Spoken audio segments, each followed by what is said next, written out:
Continuando então o nosso programa, a gente está falando aqui da salvação do gentil. A gente falava aí da grande obra que Deus fez, começando ali a salvar os gentios por meio de Cornélio.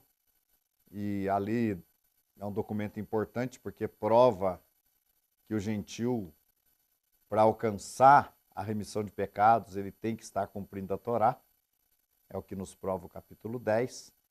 Para alcançar aquelas qualificações que Cornélio possuía, obviamente que ele tinha que estar cumprindo a Torá, e que a partir do momento que o homem chega num estágio de cumprimento de Torá, ele se torna agradável a Deus e ele pode então ser remido dos seus pecados, passar pela Tevilá. Mas nós sabemos, vocês sabem também, que essa questão da circuncisão foi uma polêmica. Foi uma polêmica com os gálatas. Porque os judeus gálatas viviam, obviamente, na diáspora, longe de Jerusalém, talvez não estivesse bem ambientado como se conduzia a inserção dos gentios na congregação. Eles começaram a exigir dos gentios gálatas que estavam se convertendo que estes fizessem a circuncisão. E de acordo com o texto, não sabemos, né, o que está escrito lá, eles chegavam a dizer que se aqueles gentios não se submetessem à circuncisão, eles não poderiam se salvar. Isso fez com que surgisse uma reunião em Jerusalém com os principais líderes da Querrilá para discutir essa questão. E então, em Atos capítulo 15, versículo 7, diz assim: havendo grande debate, Pedro tomou a palavra e disse: irmãos, vós sabeis que desde há muito Deus me escolheu dentre vós, para que, por meu intermédio, ouvisse os gentios a palavra do evangelho e crescem. Ora, Deus que conhece os corações, lhes deu testemunho, concedendo o Espírito Santo a eles, como também a nós nos concedera. E não estabeleceu distinção alguma entre eles e nós, purificando-lhes pela fé o coração. Mas você veja bem uma coisa, não fez distinção. A partir de que momento Deus não fez distinção? A partir de que momento? Do momento em que o gentil passa a cumprir Torá. É claro que antes, quando o gentil está vivendo em toda sorte de iniquidade, de pecado, de desobediência, de ignorante, há uma distinção. Luz com as trevas, né? Povo santo com povo que não é santo, pecadores. Mas a partir do momento que o gentil busca o verdadeiro Deus e vive a Torá e começa a cumprir a Torá, como o nosso povo de Israel fez no passado, quando diz faremos e obedeceremos tudo que Deus mandar, Deus não faz distinção mais. Era um erro atribuir aos gentios convertidos dentro da congregação uma separação. Era um erro. Porque se eles estavam já vivendo a Torá, já não havia motivo algum para distinção. E Pedro fala isso, né? E não estabeleceu distinção alguma entre nós, purificando-lhes pela fé o coração. Então, quando o gentil começa a viver a Torá, quando ele chega num determinado estágio de cumprimento da Torá, ele tem o seu coração purificado. E aí só falta a Tevilá para a remissão dos pecados, e a Brit Milá vem depois. A Brit Milá, ou a circuncisão, não pode vir antes desta purificação do coração do gentil pela fé, ou deste cumprimento da Torá. E nós vamos encontrar então aqui no capítulo 15, no capítulo 14, 27, diz assim: e quando chegaram, reuniram a Querrilá, a congregação, relataram quão grandes coisas Deus fizera por eles e como abrira aos gentios a porta da fé. Então é o que eu falava antes, né? Os gentios passaram a ter acesso, inicialmente por meio de Pedro e depois por meio de Paulo e de outros apóstolos que atuavam fora de Jerusalém, na diáspora. Então é muito importante que a gente entenda isso, que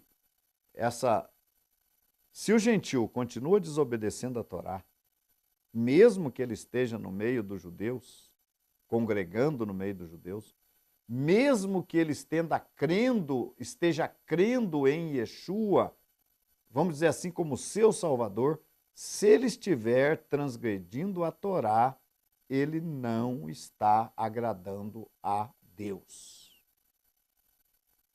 Então, nós vamos ver aqui o que aconteceu. Primeiramente, foi introduzido ou foi colocado pelos apóstolos, mediante a direção do Ruach HaKodesh, instruções em como proceder com os gentios. E nós temos aqui, no capítulo 15, verso 19, que diz o seguinte: pelo que julgo que não se deve perturbar aqueles que dentre os gentios se converte ou estão se convertendo. Não se deve perturbar. Então, o gentio, ele tem que ter tempo para fazer a conversão. Ele não pode ser pressionado. Ah, você tem que fazer isso, tem que fazer aquilo, você tem que guardar Shabat, você tem que... Não. Ele tem que ir sendo ensinado e ele, por si próprio, ele tem que ir dando passo a passo no cumprimento da Torá. É isso que nós entendemos. Então, é essa reunião em Jerusalém, que moveu ali os líderes, e que Deus atuou através do seu Ruach HaKodesh nos apóstolos, foi esclarecido que não se deve perturbar aqueles que dentre os gentios estão se convertendo a Deus. Mas ensinar o quê?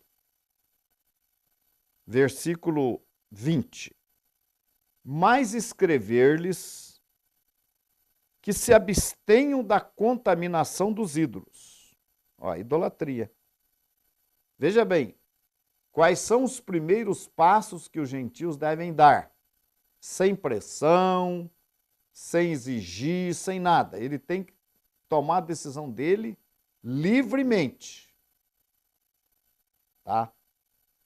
Então, ensinar-lhes que se abstenham da contaminação dos ídolos, da idolatria. Eu vou falar mais sobre isso. Da prostituição ou das relações sexuais ilícitas. Da idolatria, das relações sexuais ilícitas. Do que é sufocado, animal que é morto, às vezes, por si. Por exemplo, o animal que morreu, deu qualquer coisa nele, ele morreu. Ou ele caiu de um barranco lá, um animal caiu do barranco e morreu. Ele morreu sufocado. Ele não pode ser comido. E o quarto item diz, e do sangue. Sangue não significa que o gentio vai comer sangue. Mas muitas vezes o gentio come carne com sangue. Nós vamos falar sobre isso. Agora, o verso 21 diz, porque Moisés, desde os tempos antigos, tem em cada cidade quem o pregue a cada sábado, e cada sábado é lido nas sinagogas. O que isso aqui significa, gente? Significa que os gentios daquele tempo, hoje é diferente, mas naquele tempo, eles tinham acesso à sinagoga. E na sinagoga eles aprendiam, juntamente com os demais judeus, aprendiam a Torá. Então, o gentio tem que ter esse tempo, essa oportunidade, este espaço. E o que estava acontecendo ali com os gálatas? Os judeus gálatas estavam praticamente impondo aos gentios que eles se circuncidassem, sem que eles ainda estivessem à altura, preparados ou cumprindo a Torá. E por conta disso deu todo esse problema na Querrilá naqueles tempos. Então, aqui o versículo 24 diz: porquanto ouvimos que alguns que saíram dentre nós vos perturbaram com palavras e transtornaram as vossas almas, não lhes tendo nós dado mandamentos. E aqui repete no verso 29, 28, na verdade pareceu bem a nós, verso 28, na verdade pareceu bem a nós e ao Espírito Santo, Aruach HaKodesh, não vos impor mais encargo algum, senão estas coisas necessárias, que vos abstenhais das coisas sacrificadas aos ídolos, e do sangue, e da carne sufocada, e da fornicação, ou das relações sexuais ilícitas, das quais coisas bem fazeis se vos guardardes.